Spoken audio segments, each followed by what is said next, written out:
Greetings, friends and fellow adventurers. My name is Wayne Harbison, and this is my new channel where we delve into many worlds of action, adventure, heroes, and villains. So strap in, hang on, and get ready for a ride as we explore a new series called The Titeens.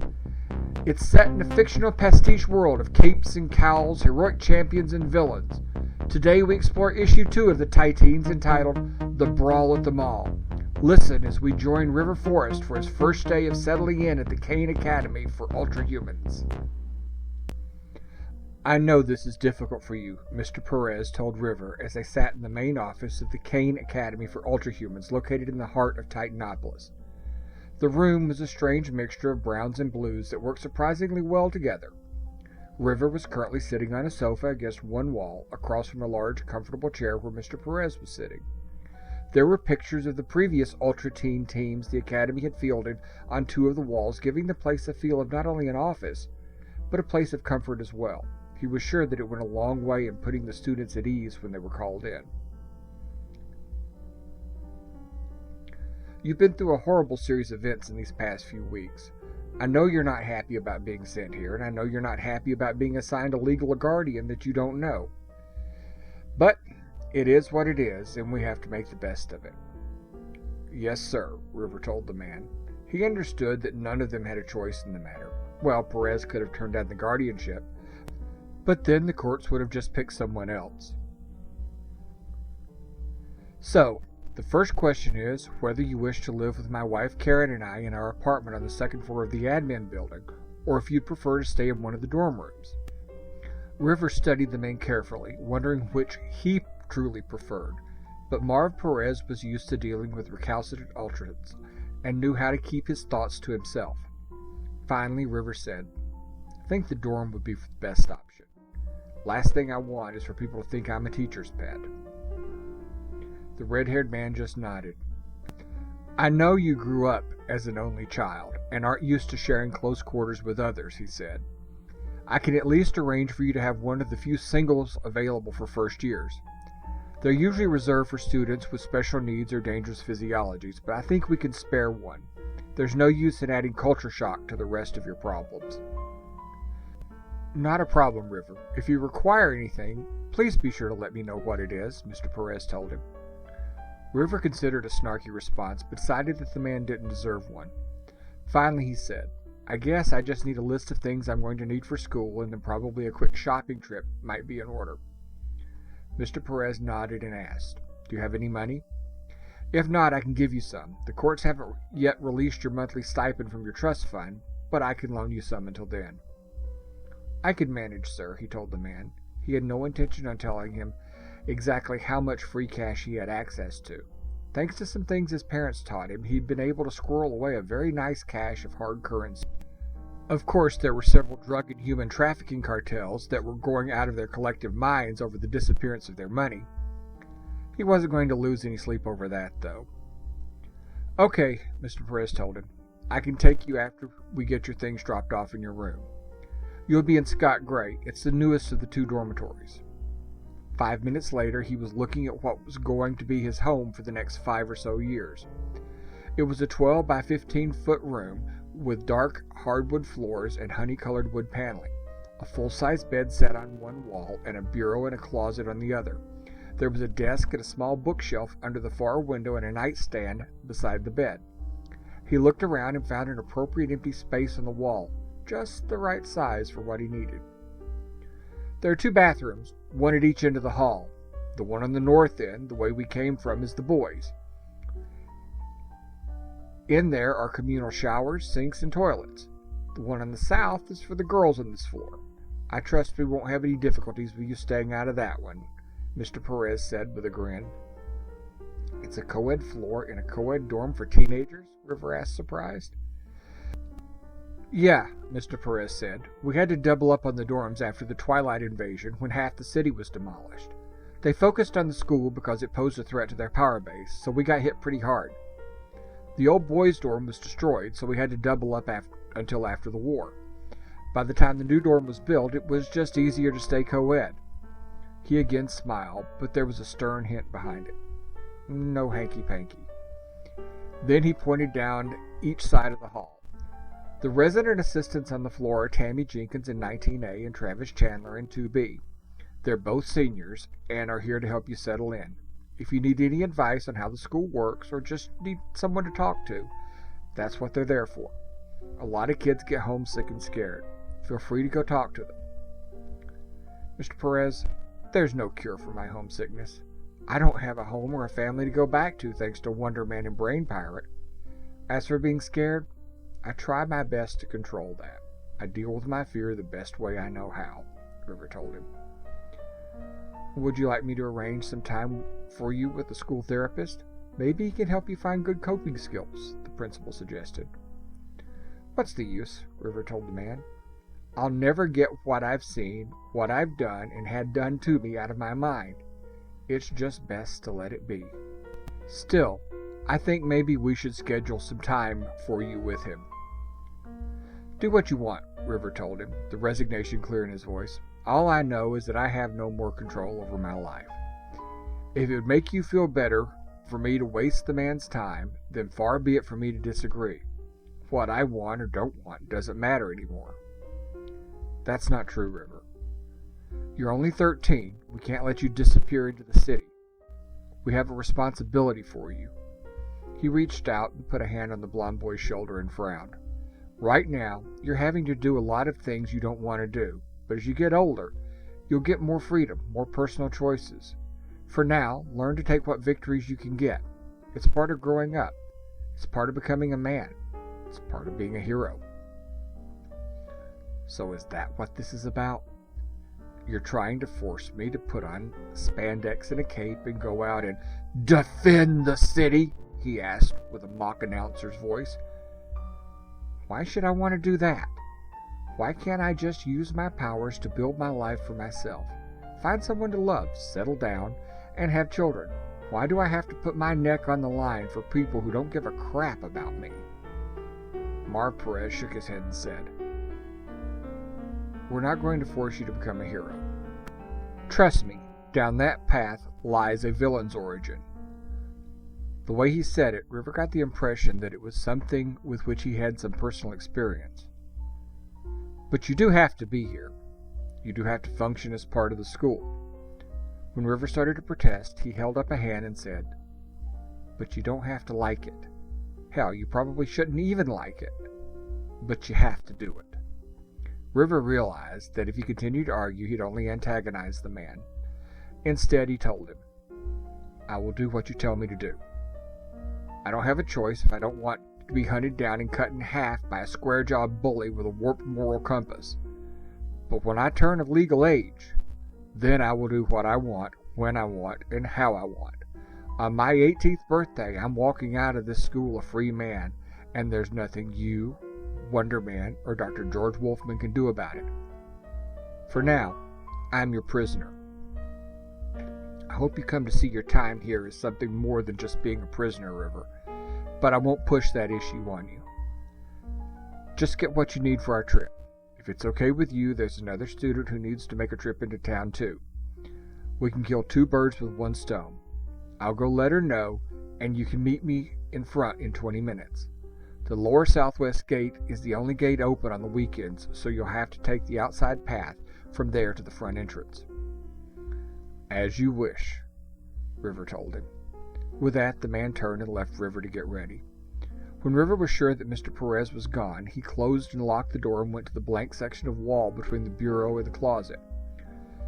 Pulling a small glass shard from his pocket, he charged it with his will the way his parents had taught him, and then traced the outline of a door on the wall.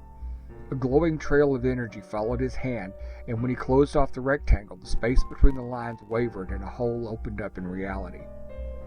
With a smile, he stepped through the door and into the pocket realm he had shared with his parents since he was able to open it. It was a large enclosed cube with about 200 yards across on each side. The walls appeared to be made of stone, but his mother identified them simply as ectoplasm given form. It was a constant 72 degrees, and there was a soft light that permeated the area, making work and study easy, but not overly bright. All the things that had been in his home were now stored here.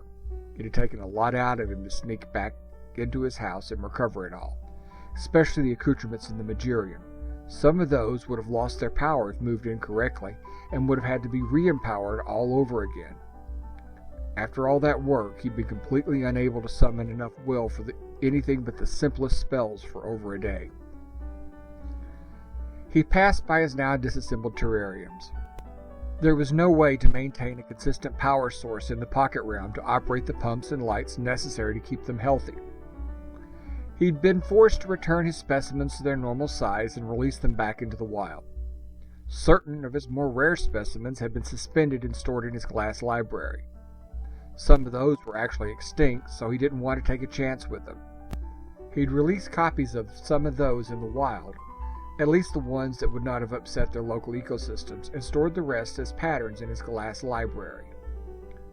Reaching an enclosed area his father had built from the ectoplasm that made up the pocket realm, he placed his hand against the glass plate next to it. It recognized his magical signature and let him enter. Inside the room were many huge pallets of cash in all denominations and even international currencies. Most of the latter had come after his dad had raided an illegal shipment of money sent by the former president to a terrorist country as repayment for the release of hostages. He went to one of the nearby pallets and pulled out enough money to purchase the things he needed for the school year. In reality, he could have simply pulled his clothes and other personal items from the stuff he had stored in his house, but that would mean explaining how he had access to them. It was easier this way, and besides, it'd be fun to do some actual shopping. He hadn't had a lot of fun over the last few weeks. He made sure to pull out enough money to pay for a new computer and any of the electronics he might need. When he was done, he grabbed a few extra small panes of glass from his library and slipped them into the impact-resistant valise, and then left the pocket realm that his father had jokingly named the White Forest when River had started bringing in tree samples for his terrariums. Turning back to the door, he wheeled most of the energy back into the shard of glass, leaving just a faint outline of the door's edges. Then he took the shard and pushed it point first into the wood paneling at the center of the door. He sank it into the wall until it was smooth and level with the surface of the wood. Finally, he touched it and drew the rest of the energy back into the shard. With a smile, he said to himself, "It's not really noticeable, but it would probably be a good idea to get a picture to hang over it. A nice Thomas Kincaid print would be just the thing." Slipping the money into his jeans, he emptied his messenger bag into the top drawer of the bureau, slid the bag over his shoulder, locked the door, and headed out. It wasn't too difficult to navigate to the front of the dorm. He then simply followed the path that led back to the main school building.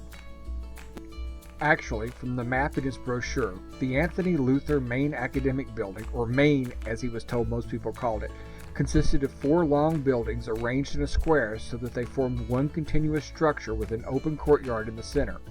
That particular courtyard had a large statue of the 1940s hero American Victory, the first ultra hero to appear on the scene during World War II. He followed the walkway around the building to the most southerly of the 2 southwest gates. From there, it was a quick walk along the base of the stone wall that surrounded the academy until he reached the main entrance, the driveway of which led to Schuster Drive. True to his word, Mr. Perez was waiting there with a school SUV and a tall, thin girl with dark blue skin and long, straight silver hair. Her eyes were dazzling blue to the point they were almost glowing, and her ears were very pointed. He could see the silver outlines of whorls, lines, and designs on her skin.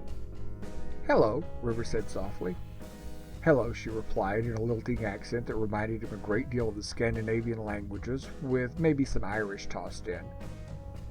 "River Forest, this is Ariana Bloodwood. Ariana, this is River Forest. Since, like the Titeens, neither of you have a secret identity, I thought it would be okay for you two to share this trip." "Secret identity?" Ariana asked. "Some Ultras maintain 2 identities," Mr. Perez told the girl. "One for everyday life that they keep secret so that their loved ones aren't used as targets against them, and one for their heroic or villainous activities." "And you don't have one of these secret identities?" Ariana asked River. "Are you not concerned about your loved ones?" My parents are already a casualty of the conflict between heroes and villains. My identity was spread all over the news for 3 weeks. They're still talking about it, he explained. She gave him a questioning look. And which are you, a hero or a villain, she asked. Neither, he told her. I don't want any part of the whole mess. My family was happily living our lives without the whole capes and cows thing until they were killed by people from both sides. She nodded and said with a wide frown, I'm sorry for your loss. Thank you, he told her. You're a shadow elf? I thought you guys fought on the side of the Shadow King during the Twilight invasion. She nodded and said, some of us did. My parents were part of the contingency that switched side and helped the humans here. When the war was over, they sent me here to escape their fates at the hands of the Shadow King's Umbra Knights. I'm afraid they too were casualties of the war between good and evil. I'm sorry for your loss, he reciprocated her earlier sentiments. Mr. Perez clapped his hands. So why don't you two get in and we can head over to the Chester Shopping Center. River opened the door for the passenger's front seat and indicated that Ariana should take it. She smiled at him and slid in. River closed the door and got in the back seat and buckled in. The ride to the shopping center was mostly in silence, with Ariana occasionally asking a question about one thing or another as they passed on their way toward one of the older and upscale shopping areas of Titanopolis. As they parked the car, he looked over at Ariana and asked, Do you have a shopping list? The silver-haired girl nodded and pulled a piece of paper from her coat pocket. Yes, she said with a shy smile. May I see it? Blushing with a darker blue, she handed it to him. He looked down and realized it was written in a dialect of High Elven. He read it off quickly, skipping the items of a more feminine or personal nature. I'm going to most of the stores to carry these as well. There's 1 or 2 places that I don't need to go to. Why don't we hit those places first, and then we tackle our lists together? He smiled at her and added, We might as well have fun at this. You can read Shadow Elf? He nodded, glanced over to where Mr. Perez was looking rather startled and said, I've yet to encounter a language that I can't read or speak. Well, that's a remarkable and very unusual gift, the principal said. It is, he told the man. Then turning back to Ariana, he asked, Well, that sounds like a good plan of attack. Maybe you could help me with some of my fashion choices. She looked down at the outfit she was wearing, which was a very fantasy elf look to it, and said, I don't see many people dressed as I am. I'll do what I can, he told her. Mr. Forrest, please keep it in good taste. What are you implying, Mr. Perez? River asked him. The man seemed surprised by his question. After a moment, he replied, Nothing. I'm sorry for making assumptions. He looked down at his watch and said, It's 2:30 now. Why don't we meet back at the car at 5, and then we can grab something to eat at Danaher's Folly. My treat. Thank you, sir, River told him. With that, the blond boy gestured toward the sidewalk that led into the shopping area that had been blocked off for foot traffic only. Ladies first. Thank you, River, she replied. I'll be honest, you are the first human boy I've met, and you've been most pleasant. You are not at all how the Umbra Knights described humans. River just shrugged and realized that he actually enjoyed talking to this girl. Maybe it was her own innate strangeness and otherness that made him feel that way, but he was surprisingly comfortable around her. I'm not sure how to take that, he told her honestly. Of course, you're the first shadow elf I've met, so I can't say much more than that. She nodded and smiled as she watched him pull out a map on his phone. What are you doing? She asked. I'm determining where we are in relation to the shops. Luckily, the ones you need to visit are first on our route, he told her. A lucky sign then, she replied. Let's hope, he said as they headed toward the shops. River was actually having fun, both picking out clothes for him and helping Ariana find clothes she liked as well. Ariana started calling it their raid on Chester. They quickly discovered that Ariana's skin tone made it both difficult and fun to find clothing that best showed off her features. It became a game, and River realized he was actually enjoying the girl's company. They'd found a nice set of pants, blouse, jacket, and shoes for her to change into so as not to stand out any more than she already did. It was in all shades of blue to accent her skin and look both elegant and attractive on her. It was about an hour and a half later, when they were just leaving the electronics store, that River heard the hiss of air being superheated. It was a sound that sent shivers down his spine. He felt himself freeze in place as he was suddenly reliving the fight with Wonder Man.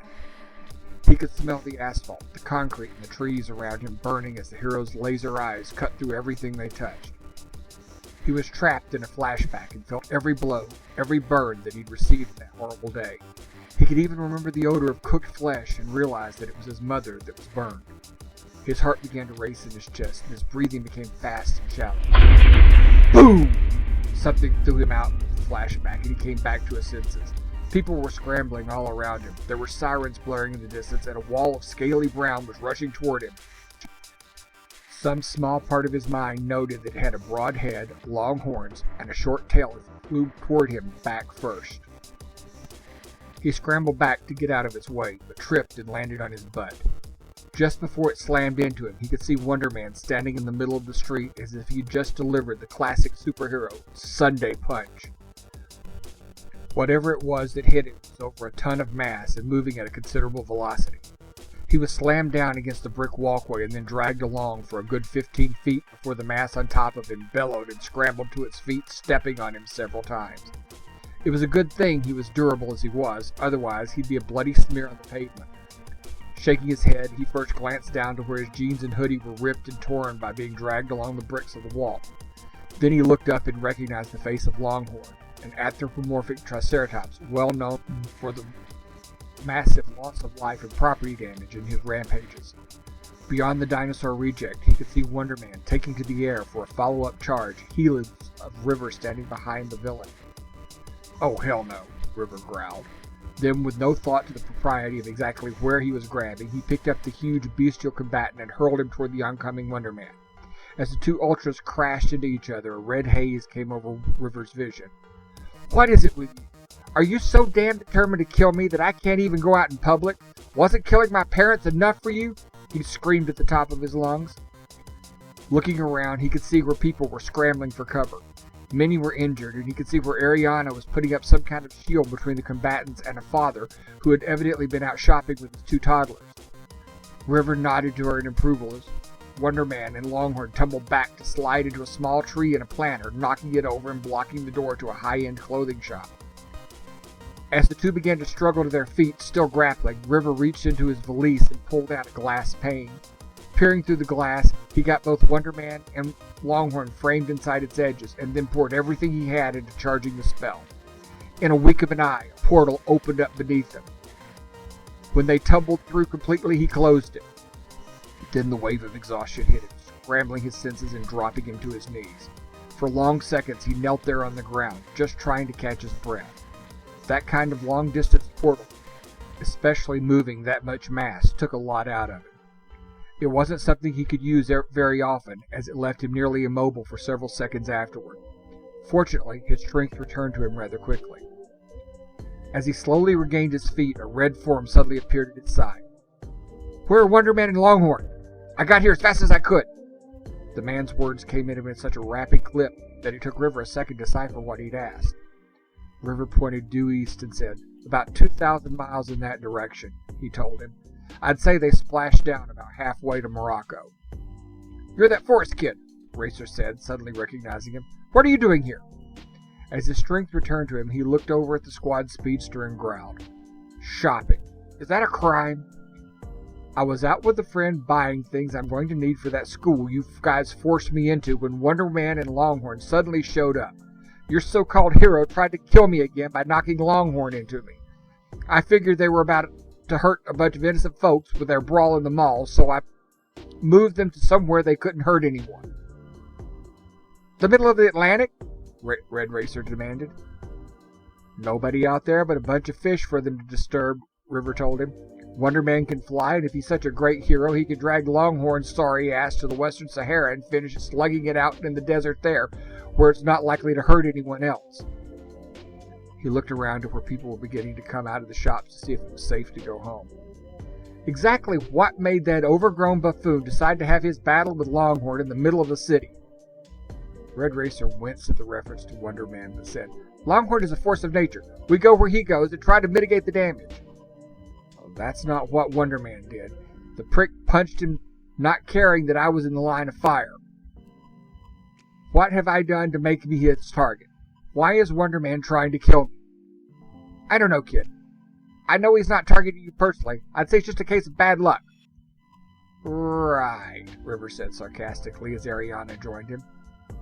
Are you unhurt, River? She asked. For the most part, Ariana, he told her. Mostly my pride and my clothing. You froze up there for a moment, she said. I don't think Wonder Man was targeting you. I don't think he saw you until he already hit the creature. River nodded. I think I had a flashback. When I came out of it, Longhorn was nearly on top of me. Ariana queried. Flashback? It was a waking nightmare, he told her. I couldn't move. I wasn't aware of what was going on around me. I was reliving Wonder Man killing my parents. Oh, she said softly. He looked over at Red Racer and asked, Am I free to go, or are you guys going to toss me into a real jail this time? He's free to go, a new voice said from a nearby rooftop.